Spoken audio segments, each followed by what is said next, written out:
اعوذ باللہ من الشیطان الرجیم بسم اللہ الرحمن الرحیم ولا تنابزوا بالالقاب بئس الاسم الفسوق بعد الایمان، اور آپس میں ایک دوسرے کو چڑھانے کے لیے برے القاب، برے ناموں سے مت پکارو۔ ایمان لانے کے بعد ایک مسلمان پر گناہ کا نام لگنا ہی بہت برا ہے۔ حضرت عبداللہ ابن عمرو ابن عاص رضی اللہ تعالیٰ عنہ روایت کرتے ہیں، رسول اللہ صلی اللہ علیہ وسلم نے ارشاد فرمایا کہ مسلمان تو وہ ہے کہ جس کی زبان اور ہاتھ سے دوسرے مسلمان محفوظ رہیں۔ بعض دفعہ کچھ لوگ مسلک کی تعصب میں اتنا آگے نکل جاتے ہیں کہ وہ دوسروں کو حقیر سمجھنا، دوسروں کو برے ناموں سے پکارنا، برے القابات دینا، یہ غیر اخلاقی کام شروع کر دیتے ہیں اور انتہائی نازیبا الفاظ استعمال کرتے ہیں۔ بعض الفاظ میں آپ کے سامنے دہراتا ہوں، ویسے تو بہت عجیب سا لگتا ہے اور کبھی زندگی میں اس کو کیا نہیں ہے، اس طرح سے الفاظ استعمال نہیں کیے، لیکن ایک سمجھانے کے لیے، جیسے وہ محاورہ ہے نا، نقل کفر کفر نباشت، کہ کفر کو سمجھانے کے لیے کفریہ باتیں بتانا یہ کوئی بری بات نہیں، اسی طرح کوئی بری بات سمجھانے کے لیے، اس سے دور رکھنے کے لیے، اس کو سمجھانے کے لیے بات بتانا وہ بھی کوئی بری بات نہیں۔ اس محاورے کے لحاظ سے وہ میں آپ کے سامنے کچھ الفاظ رکھتا ہوں۔ جیسے ہمارے ہاں ایک لفظ بولا جاتا ہے کہ جی پگڑ والے ہیں، ہری پگڑ،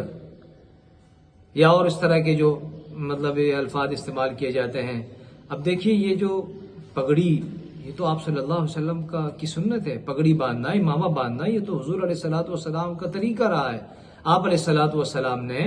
کالی، سفید اور ہری یہ پگڑی باندھی ہے، ہرا امامہ باندھا ہے آپ علیہ الصلوۃ والسلام نے۔ تو اگر کوئی لفظ اس کو بطور مذاق، تمسخر کے یہ لفظ استعمال کرتا ہے تو آپ دیکھیے اس کا کہاں تک اس کی عزت پڑتی ہے، کہاں جا کر حضور علیہ الصلوۃ والسلام کے طریقے پر، مستحب عمل کے اوپر جا کر ایک اس کی عزت پڑتی ہے۔ اسی طرح ایک اور لفظ بھی بولا جاتا ہے، بعض لوگ استعمال کرتے ہیں اور بطور گالی کے استعمال کرتے ہیں، مذاق اڑانے کے لیے استعمال کرتے ہیں، وہابی، یہ وہابی ہو گیا، یہ تو وہابی ہے۔ اب یہ وہابی جو لفظ ہے، یہ سعودی عرب کے ایک بہت ہی بڑے عالم تھے، محمد ابن عبد الوہاب ان کا نام تھا، اس کی طرف منسوب کیا جاتا ہے۔ ان کا اصل نام تو محمد تھا، والد کا نام عبد الوہاب تھا، تو وہ عبد الوہاب کے حوالے سے جو ان کے ساتھ نسبت رکھتے ہیں تو وہابی قرار دے دیا گیا۔ حالانکہ آپ دیکھیے کہ وہاب، الوہاب، یہ تو اللہ کا صفتی نام ہے، یعنی اس کا معنی ہے خوب عطا کرنے والا۔ تو اب اگر کوئی شخص اس کو بطور مذاق، بطور گالی استعمال کرے گا تو اس کی عزت کہاں جا کر اللہ کی صفاتی ناموں میں پڑتی ہے نا۔ تو اس طرح کے الفاظ استعمال کرنے میں بہت محتاط ہونا چاہیے۔ مذاق اڑاتے ہوئے، کسی کا تمسخر کرتے ہوئے اتنا آگے نہیں چلے جانا چاہیے۔ یہی اسی سورہ حجرات کی آیت کے اندر اللہ فرماتا ہے کہ لا يسخر قوم من قوم عسى ان يكونوا خيرا منهم، کہ ایک دوسرے کا مذاق مت اڑاؤ، کوئی قوم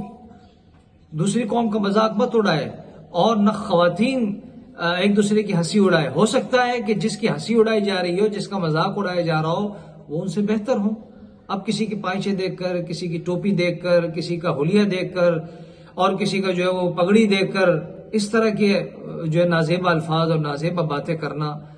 بہت ہی غیر اخلاقی کام ہے، اور آپ علیہ الصلوۃ والسلام کی پاکیزہ تعلیمات کے خلاف ہے۔ اور ہمارے یہاں ایک اور کلچر بھی ہے، ہمارے یہاں دینی ایک کلچر ہے، بہت اچھا کلچر ہے۔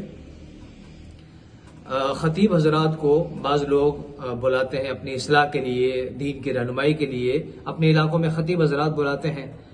اب وہ خطیب حضرات بڑا ایک زبردست کام کر رہے ہیں، دین کی خدمت کر رہے ہیں، اور آپ علیہ الصلوۃ والسلام کی جو حدیث ہے کہ بلغوا عنی ولو آیا، کہ میری طرف سے ایک حکم بھی اگر ملے تو اس کو آگے پہنچاؤ، تو وہ تبلیغ دین، دعوت دین، اشاعت دین کا بڑا ایک فریضہ سر انجام دے رہے ہیں، بہت اچھا کام کر رہے ہیں۔ لیکن بعض دفعہ بعض خطیب حضرات جوش میں آ کر، مسلکی جذبات اور تعصب میں آ کر، بعض مسلک سے وابستہ لوگوں کا، ان کے علماء کا یا مسالک کا برے ناموں سے پکارتے ہیں، ان کو لطیفے بناتے ہیں، اس کے اوپر ان کی دیکھا دیکھی عام پبلک بھی شروع ہو جاتی ہے، مذاق اڑانا اور لطیفے بنانا۔ تو یہ کام تو ہمارے ہمارے نبی صلی اللہ علیہ وسلم کی تعلیمات کی تو یہ نہیں ہے، نہ ہمارے اسلاف کی صحابہ کرام کی یہ تعلیمات ہے، اور نہ یہ دین کی خدمت ہے۔ ہم آخرت پر یقین رکھنے والے لوگ ہیں، ہمیں ڈرنا چاہیے، ہمیں اپنے ایک ایک عمل کا، ایک ایک بول کا حساب دینا ہے، اس لیے ہمیں بہت محتاط ہونا چاہیے، اور خاص طور پر مسلکی معاملات کے اندر بہت محتاط رہیے، اور ایک دوسرے کے لیے احترام پیدا کیجیے، ایک دوسرے کو سننے کا اور برداشت کرنے کا حوصلہ پیدا کیجیے، ایک دوسرے کے ساتھ جڑے رہیے۔ اللہ تعالی ہمیں عمل کی توفیق عطا فرمائے۔